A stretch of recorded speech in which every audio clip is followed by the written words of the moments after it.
Hello, I'm Royson, connector of dots, and there are many dots to connect. So let's start with wisdom, understanding, and knowledge, and all of the above. And today I really want to delve into inner peace. Today has been very, very relaxing for me. It's really easy to catch things when you understand that nothing is really affecting you, and it's easy to have an inner peace when really you have things without things that are stressing you out, really, like everyday life, like work and things of the sort that will really get your mind off the attention of really forming a greater inner peace. And I feel so very blessed that I do have this inner peace that's within me, and it's really expressing itself out. And it got to the point where my heart would actually express its indecisiveness to me, and I would let it express its indecision, and I would just relax and observe it. In fact, when you're really relaxed, it's just great. I feel so it's best for me personally to just look around me and observe every little aspect of my inner being. And there's parts of my inner being, which is basically my heart, that wants to express itself in a negative way to me, simply so I can understand that it was always there. And that's really to be more conscious of the stress that is within my life, because there's certain things that you won't be aware of that is hurt, that is actually you're putting energy into it, you're putting effort into that, because it's your heart, it's so used to putting energy into that it's always going to put energy into that, and you feel that, and your heart basically feels that it has to put energy into that in order to maintain that inner peace. Now, when you advance and progress your inner peace, you'll just begin to observe your heart for what it pays attention to. So that gives into basically the indecision of the heart. When you look for the indecisiveness within the heart, like for example, like for say I'm in the shower and then I raise the water temperature up. I plan to raise the water temperature up a little bit, but since my heart was basically indecisive with it, I actually raised it up a little bit more, and then I was completely satisfied with that. So I felt like if I raised it up a little bit like I expected to, then I would have thought again to myself, I should raise it up a little bit more, and then that's what I felt, that my heart was basically telling me that within every situation, this happens. Within every observation, this happens. With everything that you observe, and with everything that you per se judge, this is where it all comes from, basically, from the energy that you put in on a daily basis. And a lot of things, you may work, and you may feel stressed out about certain things, but in the end, there's always a possible way to decrease the amount of stress that you feel. And your heart really loves the fact that you're paying attention to it. So when you pay attention to your heart, you're basically paying attention to yourself, and this is being that you are really trying to manifest, and you're manifesting a heart that's less dense, really. And to control the I'm not going to say control the density, but to when someone really sees a smile on your face and they know that it's real, they can just automatically tell. It's automatically in them, They can automatically see things that only they can see, because they have that kind of inner peace also. And this is our advancement of it. It's basically gets to the point where you admire the fact that you went through everything in your life. You admire the fact that you are who you are today, because now with the stress that you had in the past, that gives you power. Like, what are you gonna do with your experiences? Really, how are you going to benefit from it? And the best way that I can imagine a benefit from my own experiences would be to simply feel so very relieved that I have this type of inner peace. And this inner peace, I love it when, I can just soak in the tub and just relax. I love it when I can just relax on a mattress and really sleep, you know, very well with nothing really on my mind and all that. You know, it's very interesting how things work, and I understand, you know, there's those situations where it's nearly impossible to really have that kind of inner peace, but when you imagine it, when you understand how to manifest the situation into love, like when a situation happens when you don't want it to happen and it's a really really bad situation, just admire the fact that your heart is expressing itself to you in this way, because the heart is basically connected to every heart in the universe. I mean, some may say that it's not a fact, you know, some may say that it's not a fact that we're all a collective consciousness. It's not a fact that, but really it doesn't matter whether it's a fact or not. The only thing that matters is your inner peace, and whatever your inner peace, you know, uses is whatever, you know, it happens. You know, what happens just happens. It is what it is. I am what I am, and as long as you feel good, you know, you're living your life good. As long as you feel good, you are living your life good, no matter what job you have. Even if you don't like your job, even if you work so hard and other people like seems like they're taking advantage of you,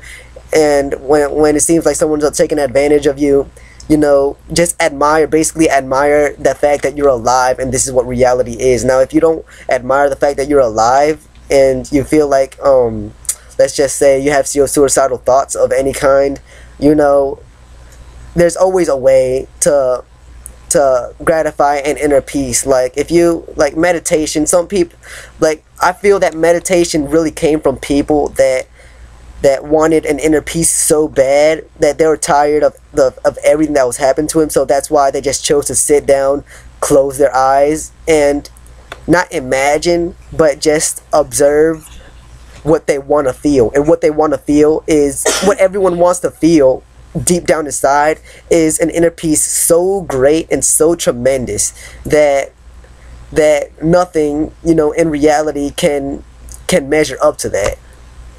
And personally, meditation is not the only thing that does that for me.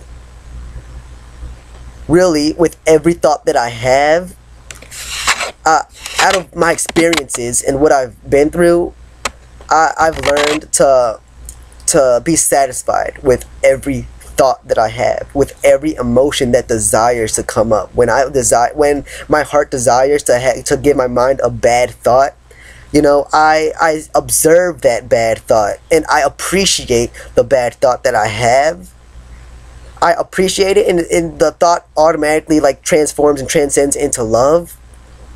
It's an admiration. It really goes beyond words, really. And when you understand that everything happens for a reason and everything is just geometrical, you'll be apart from this whole reality. You won't even be, your whole existence, your whole essence and being won't even be a part of this three-dimensional reality.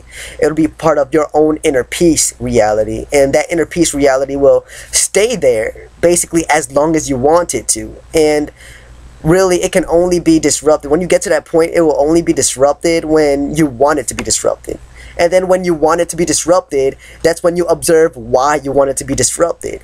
And when you want it to be disrupted, it means that your heart is trying to present something to you, a new knowledge, a new understanding, a new configuration of truth. Where literally, when that happens, you know, the grid of reality changes, the collective consciousness grid of the entire world, entire earth, it all shifts. So because the earth basically admires, every heart in existence will admire your heart. You know, everything in existence will admire your heart when everything in existence knows that all you want is an inner peace, and that's all you're satisfied with. Even if there's some existences that really want to take advantage of that, they'll realize and understand that that's not the point, and they'll realize deep down inside that they are hurting themselves by taking advantage of you, because that's what they stress on, that's what they put their energy towards. And when you put your energy towards such dense, you know, densities, you know, you're used to putting your energy in those kind of densities, which means your inner peace, you know, you have nothing, basically you have nothing. If you're like that, then you have nothing better to think about. You have nothing better to do than to just take advantage of someone, you know, or take an opportunity that you think it's an opportunity just because you're that stressed out, when in reality that opportunity, you know, is actually an opportunity telling you, your heart telling you that, you know, it would be better if you did good, but you won't feel like doing good. You won't feel like being such a way because it won't come to you naturally, and that's what you want. You want it to come naturally to you. You want this inner peace to come naturally to you. You want everything just to come to you, when you don't want to work for an inner peace. And working for an inner peace, you know, it's like God put Adam and Eve here on the earth for the Garden of Eden, you know, so they can work the garden, so they can work it, you know. But when someone hears the word work, they automatically feel, oh, I don't want to be stressed out, oh, I don't want to be. But in reality, they're stressed out simply because they want to be stressed out, when in reality Adam and Eve were able to just imagine flowers, and anything they imagined just appeared. Anything they imagined within the garden just appeared. It was work was a form. Work used to be a word that signified something that you liked to do, because everything that you would do was basically something that you would put your attention on, and whatever you put your energy and focus on was something that you wanted to put your energy and focus on. So Adam and Eve were here, you know, their life was basically perfect. Everything was basically perfect, you know. And you say that they were set up for the downfall, you know. You say a lot of people have it stuck in their heads that, you know, God set them up with an apple, you know, and God knew that they were gonna eat the apple, you know. In the end, it was their own God essence that wanted to understand how it would be like to be stressed out, because their own God essence wanted them to go through a specific path so that they can be stronger from it, so that they can be more mature. This is all basically a road to maturity. See, and Adam and Eve basically knew that. So when I refer to Adam and Eve, I refer to the collective consciousness of all humanity. This is the understanding of duality. All we want to do is become aware of us being mature, and being a mature being requires you to not let some little things like taking advantage of people, you know, lose your focus into your own inner peace. Because an inner peace is so valuable, and you won't realize it until you actually have that inner peace. So why not just work for it? You know, just see how it's like. Even if you don't want to see, if you don't feel like it, just try to you know, do it just for the fun of it. You know, just all this means is just sit down, relax on your couch, your bed, you know, and you can stand if you want to, you can lay down if you want to, just relax and reminisce anything that your heart wants to reminisce over. Even if it's bad, just observe it. Even if it's good, just observe it. Even if it's anything that comes to your mind, you know, relax and observe it. And this is basically going into meditation. This is basically what meditation is all about. And soon, you know, whenever you want, you know, don't pressure yourself to do it, but whenever you want, you know, you can close your eyes and just think about absolutely nothing and just observe how your heart feels. That's all really advanced meditation is understanding how your heart feels and just observing it and just wanting to admire it and appreciate it and love it and embrace it. You're basically embracing your own heart. You're embracing your own self. You're embracing your own ego and understanding that your ego wants to be there for a reason, and it wants to teach you the utmost amount that it wants to teach you. And this is basically why you're listening to me right now, is because this is what we're all searching for. You know, these are answers that people are searching for, and you'll basically go to any extent to get those answers, even if it's science, even if it's studying, you know, even if it's a religion. And you may not believe in a religion. You have many Christians out there that don't really believe in the full concept of Christianity, but they go there just to satisfy an inner peace. You know, even if their inner peace is not satisfied the way they want it to be satisfied, they still go to church to get that inner peace. You know, there's many ways, many techniques to live life. And this life is meant to be a road. It's an opportunity right now. Since we're not in the golden age right now, you're able to to acknowledge something bad happening and just appreciate it for, because since it's happening, that means that the collective consciousness of understanding is trying to come to you so that you can understand the problem and the situation and realize that it doesn't have to affect you. Nothing has to affect you. Nothing has to affect you. Nothing has to affect you. So, in conclusion, the moral of the matter is, what is affecting you, observe it. It was not affecting you. Why isn't it affecting you? Why shouldn't it affect you? Why can't it affect you? Why can't that couch right there affect me? Okay, so I observed the couch since it suddenly got my attention. What do I want to observe? What exactly do I want to observe? What exactly do I want to imagine? What exactly would make me have a better inner peace? If looking at flowers and appreciating it and admiring it makes me have a greater inner peace just because I want to love it, why not? Just because I want to imagine something to gratify my inner peace, why not imagine? Just because it can't manifest itself and hopes and dreams, you know, will be collide, because in reality, hopes and dreams is being fallen down is basically a perception that you have that really doesn't have to be there, because once you imagine it, that's all the inner peace that you need. And the mind is powerful, and really that's all you need to have an inner peace. Now, as far as pain goes, you know, there's actually, you know, monks and Buddhists and all that really, they light themselves up in fire. So that, and to maintain their inner peace, they want to strengthen their inner peace by lighting themselves up on fire and maintaining that pain so they won't feel any pain at all. You know, I mean, it's possible to do that with the mind, but really, you know, in this day and age, the whole meaning of an inner peace, you know,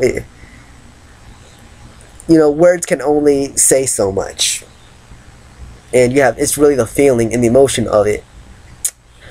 And right now, my inner peace is still there, but I'm gonna have to admit that it's a little disrupted, because I was looking forward to explaining and expressing something just now, and I was looking forward to saying it in the video, but right now I don't remember. So right now, apparently, I do remember. I think I remembered a few seconds ago, but I forgot. Oh, never mind. I do remember. There's the inner peace of the ego is the heart. Your true essence of inner peace is the connection of everything. Which means once you're connected with everything, you know, basically the illusion of getting a disrupted inner peace is there. The illusion of disrupting it. When your inner peace is so tremendous, you'll let your heart filter out whatever it wants to filter out. You know, you won't force yourself to not act a certain way when your heart just wants to act that way. So basically, that's your ego acting out, and that's your ego wanting to be satisfied. Make friends with your ego, you know, even if, and without judgment. Real inner peace doesn't require judgment. Real inner peace, you know, you won't care if someone is whatever, homosexual, or has a lifestyle of bestiality, or has a lifestyle of really corrupt. You'll just care if they have an inner peace, because if they have an inner peace, then they'll know the right judgment. They'll know what they did wrong was wrong, and you'll care that they have that inner peace so bad that you want to have them see what they did was wrong. You want to have them see that they hurt your heart so bad that and it's wrong that they didn't notice that just because they didn't feel like observing your face or your own eyes, because all they want to observe is their own heart, you know. And when you get to an inner peace that all you care about is observing the hearts of others, then you'll understand how to mix that with your own heart, with your own ego, and let your ego take over and just observe your own actions to basically the world and basically everything that's going on. That's what I'm basically doing now. I'm observing my own actions. I'm observing how I am portraying myself through this camera, and I am able to see myself and view myself. So this has been 20 minutes so far through the video, and when I started making videos about 9 days ago, I didn't realize that I would be making videos this long, but this actually grants me a good inner peace long enough for this moment. Really in reality, I feel a little bit stressed out the fact that this is YouTube, and YouTube doesn't really allow 25 minutes or longer, and I don't really want to pass 20 minutes. Because at first I thought it was 15 minutes, that the length of a video was actually 15 minutes to put on YouTube, and I don't want it to last too long, because if it lasts too long, then I'm not going to be able to post it on YouTube, and that in itself, I can see how it stresses me out. Even if it's a little bit, you know, it's still a little bit stressed out, but that's something that I can, you know, I don't really care about dealing with, you know. I don't care about, because it won't affect my inner peace to a point where I would actually care.